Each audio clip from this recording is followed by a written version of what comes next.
Veteran and legendary MC Eiht has released his newest album, Lessons, which features DJ Premier, Conway the Machine, David East, Talib Kweli, Corrupt, and more. With that, MC Eiht, welcome to the library, Tim Einenkel. Thank you so much for being here, man. Good looking, fam. Yeah.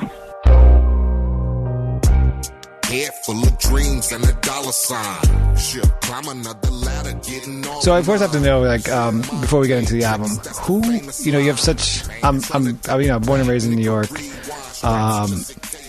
and you know, so we were listening to, you know, quote West Coast hip hop, but through like my grandmother bought me a bootleg NWA tape when I was like 12. So stuff like that. So That's tight right there. Good looking, Grandma. Oh yeah. And then the place is gone, unfortunately. But who were you listening to growing up, and kind of what drew you to not just hip hop the culture, but also hip hop as the art form? Honestly, growing up, I listened to a lot of East Coast. I mean, as far as my pattern of my stories or whatever, I kind of got that from growing up in the hood, Compton, you know, listening to early cats like Toddy T, Mixmaster Spade, you know, early Easy Cube stuff, whatever. A lot of Ice-T, 6 in the Morning, King T, You Better Bring a Gun, a lot of that stuff. But a lot of my music I listened to was East Coast. You know, I listened to Treacherous 3. I listened to the UTFO stuff, the nice. Just Ice stuff,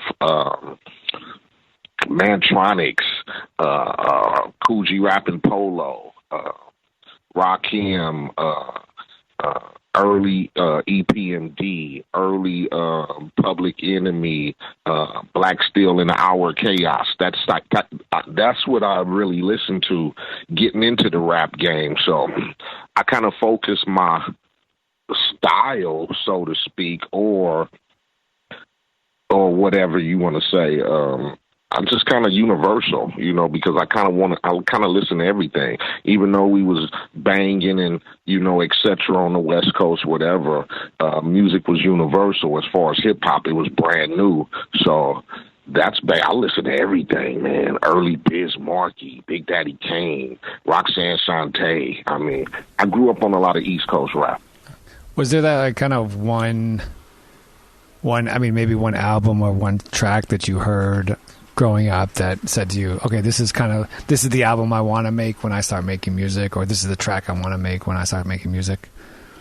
I think the one record that I heard as a kid that made me really want to just go, hey, I want to be an artist or whatever, I think that's when I first heard President by Rakim, Eric B. and Rakim.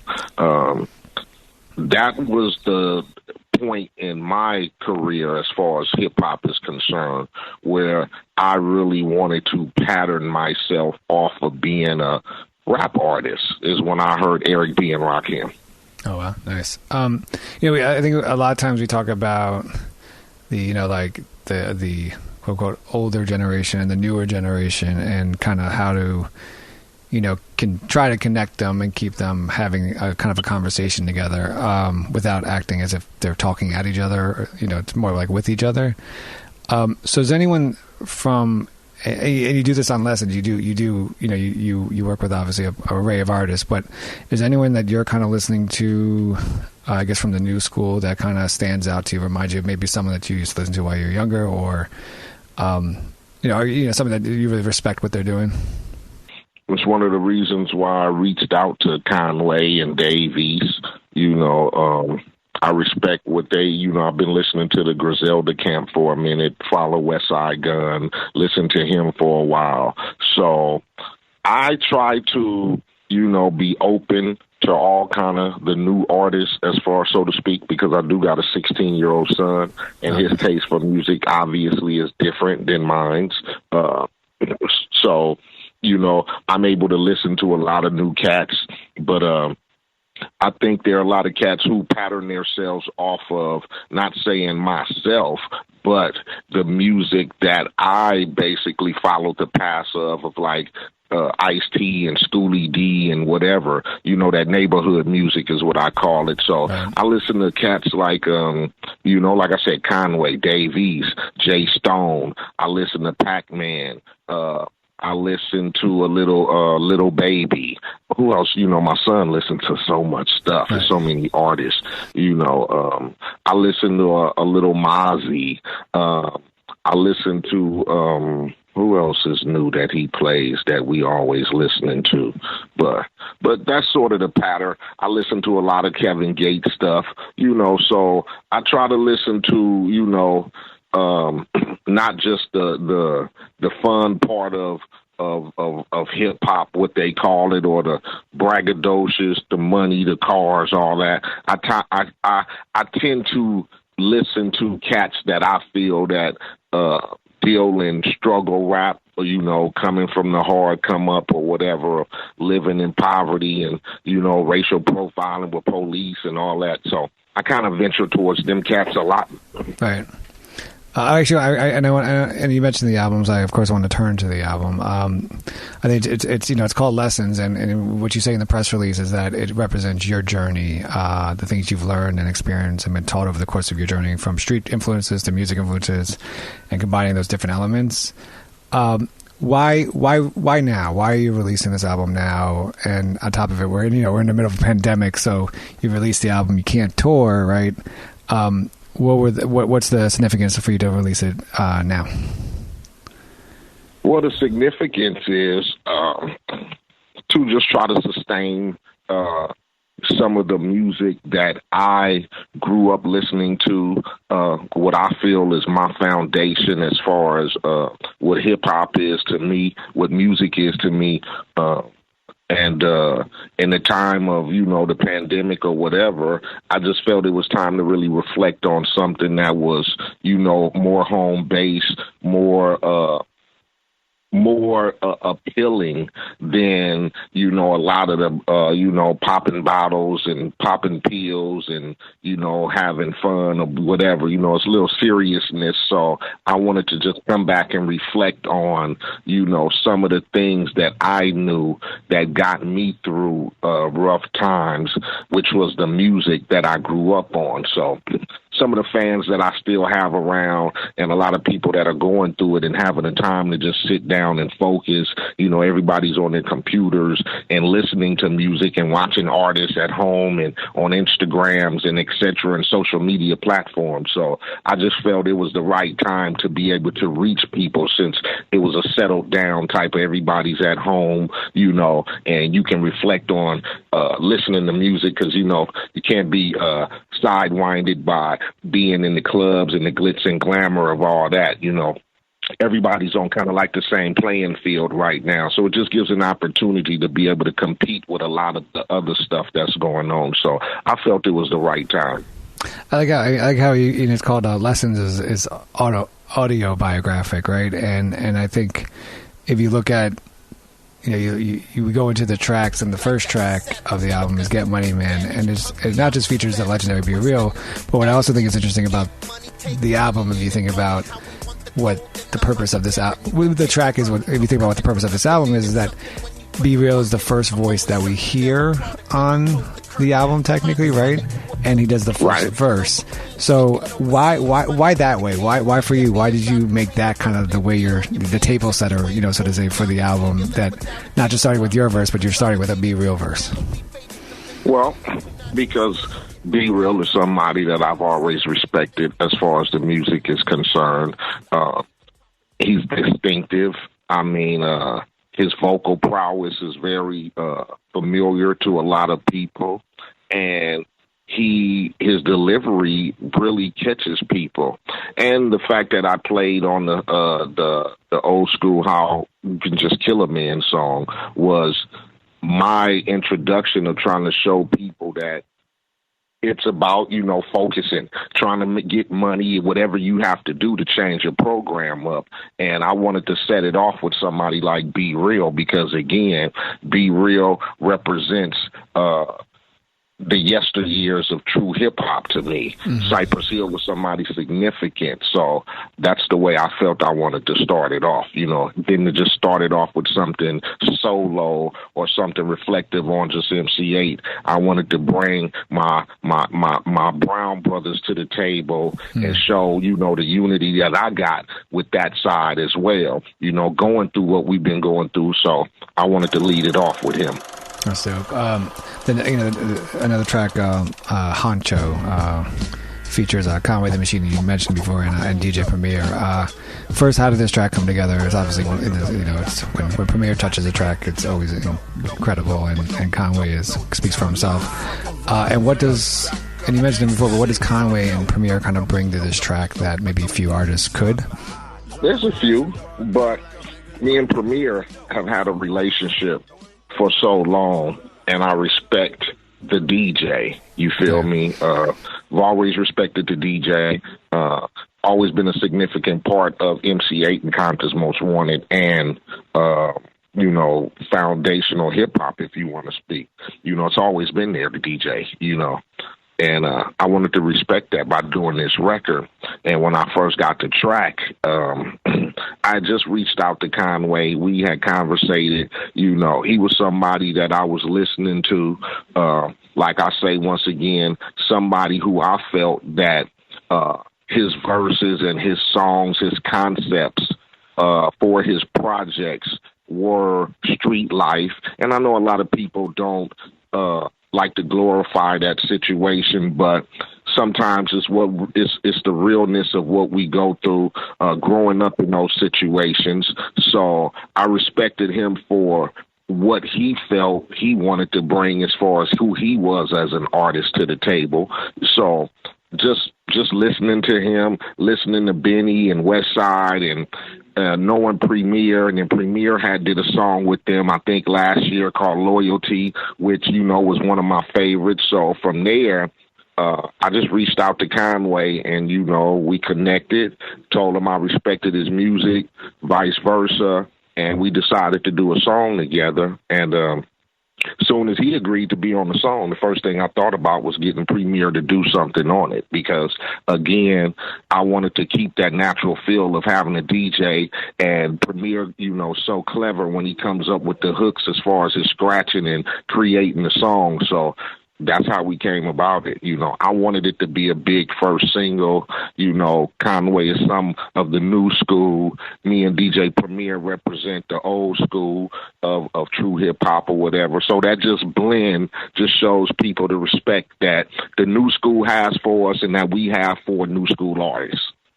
When you actually, I want to ask you about features. When you decide to collaborate with someone on your projects, are you mostly also not just looking for someone good to collaborate with, that that you respect what they're doing and they respect what you're doing, but are you also looking for someone that will challenge you as an artist, in terms of like stepping up your pen game?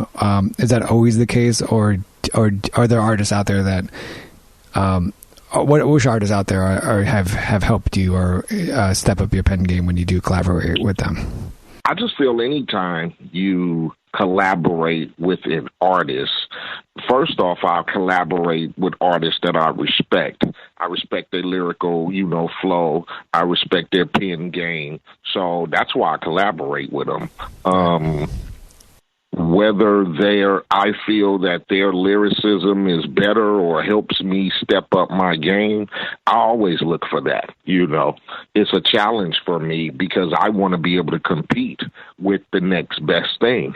And for me to reach out to you and get you on a project, I respect you because of your lyrical prowess. You know what I'm saying? So I always want to be challenged as far as creating the best that I can create. And if that's by listening or doing songs with dudes that I know has a real heavy artillery when it comes to writing, then that's what I do. It never strays me away. Competition is good.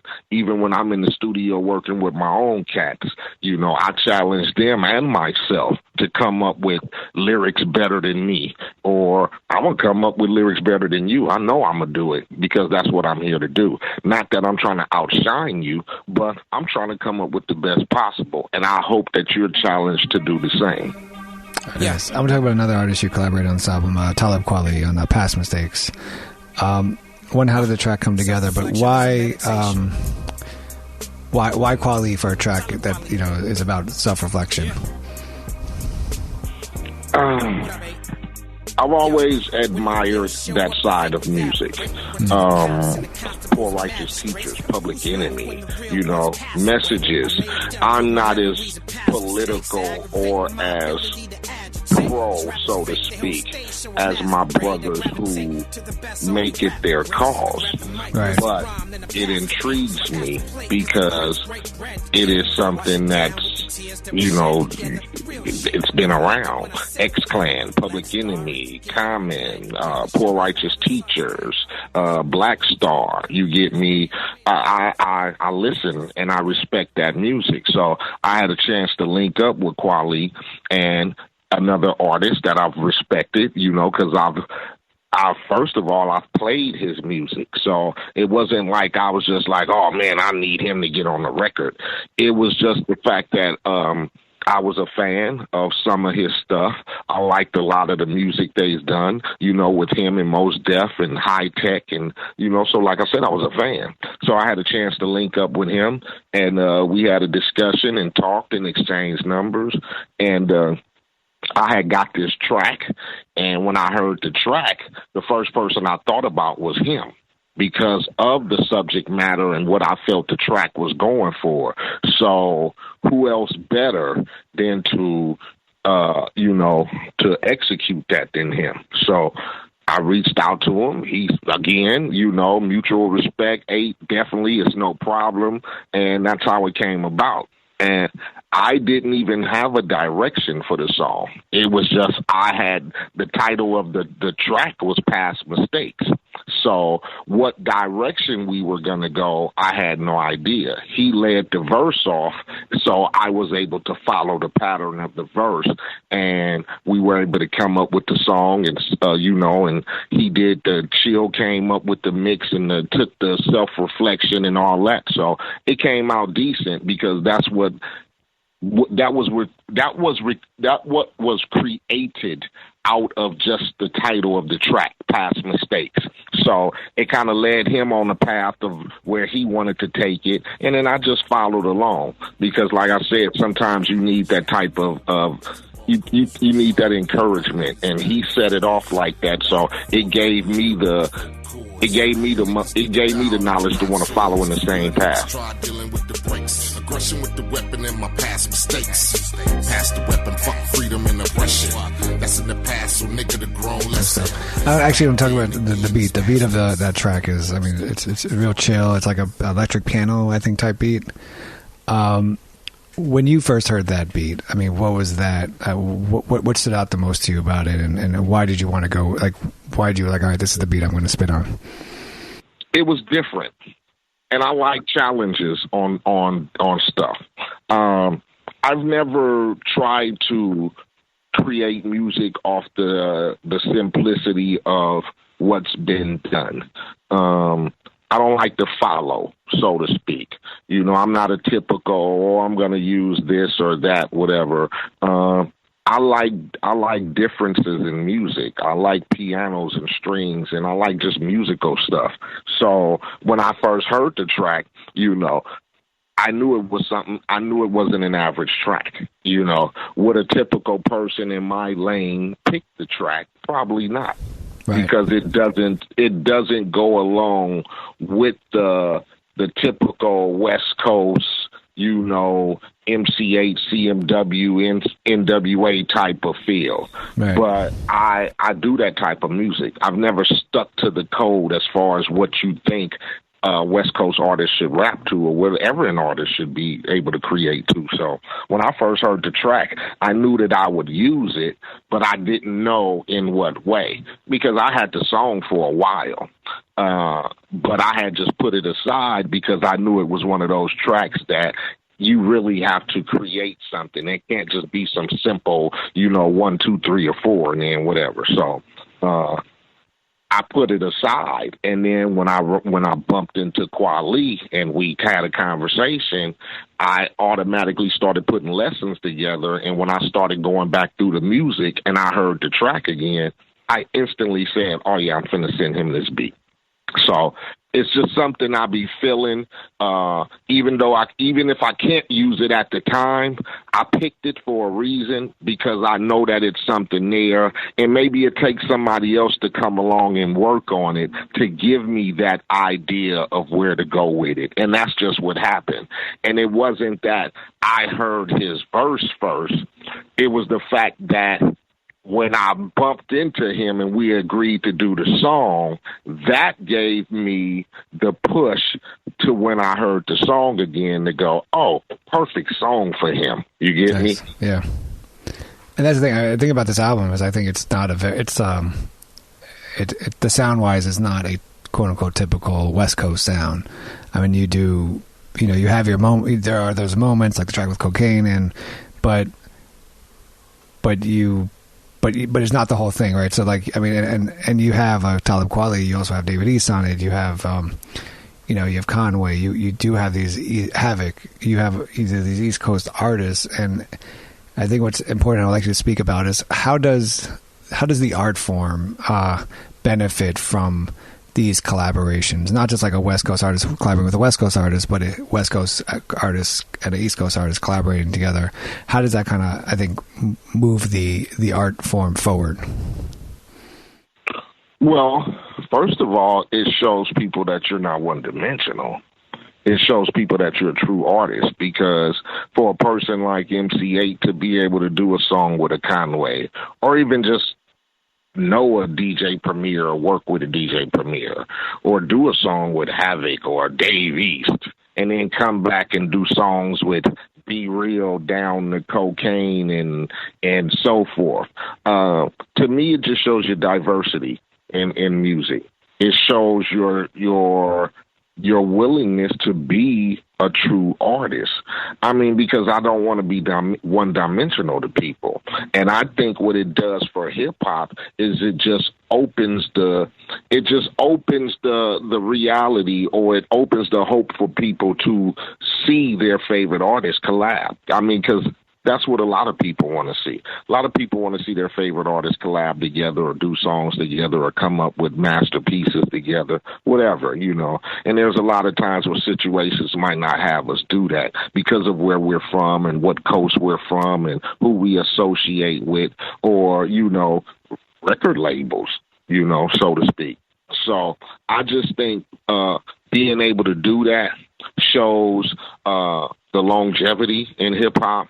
It shows where we have come from to where we're trying to get to, and we have a long way to go. But artists like myself and artists that I collaborated with are willing to keep that tradition of where I started in music to continue by getting on songs or collaborating, and even just for the fans who love both coasts of music or both different artists, It just shows them the willingness to be able to work outside of the box.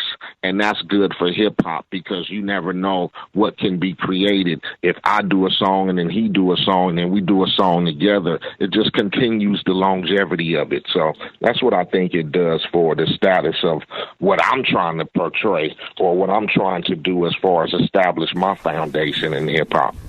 So I have a couple more questions, and we talked about how this is kind of a reflection of your 20 plus years in hip hop with the album Lessons. If you take maybe a lyric that you wrote on this album that kind of helps you, I don't know, it might be a lot of lyrics, but that kind of define where you are now in this two decade run.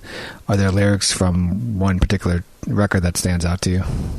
If you, I'd pick from the actual song Lessons, and the first line I said is, "Growing up in the hood, wouldn't trade it for gold." Nice, yeah. So that's my that's sort of my acceptance of where I come from and my journey of hip hop and what I've been through, whether it's been ups or downs, highs or lows, money to no money.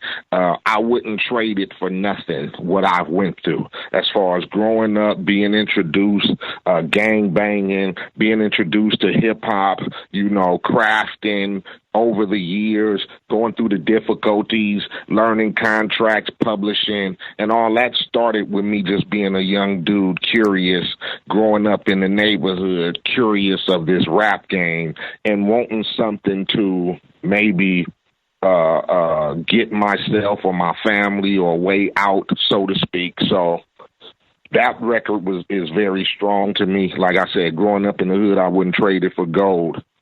You have to just, like I said, I accepted what's been presented to me as far as hip-hop. I wouldn't trade it for nothing. Whatever I've been through, what has ever happened, records, good sales, no sales, having hits to no hits, I just fell in love with hip-hop. And that is something that I would probably continue to do. Even when I'm not selling records or anymore, I would still probably just love to go in the studio, turn on the equipment, and create something, because that's where it starts from, just the love of it. I know I said two more questions, but I think that's a perfect place to end. New album is Lessons, legendary artist MC Eiht on the library with Tim Einenkel. Thank you so much for joining me, man. Good looking, fam. Growing up in the hood, wouldn't trade it for gold. Young nigga sold his soul, how the world so cold. And my mama, a single mama, 13 in trauma. Trying to fight the fucking power low, young Obama. Intimate connection, 8 in your section. Good times, one times neighborhood protection. Niggas die in the streets, maybe it's your turn. Jealousy like a motherfucker, you must learn.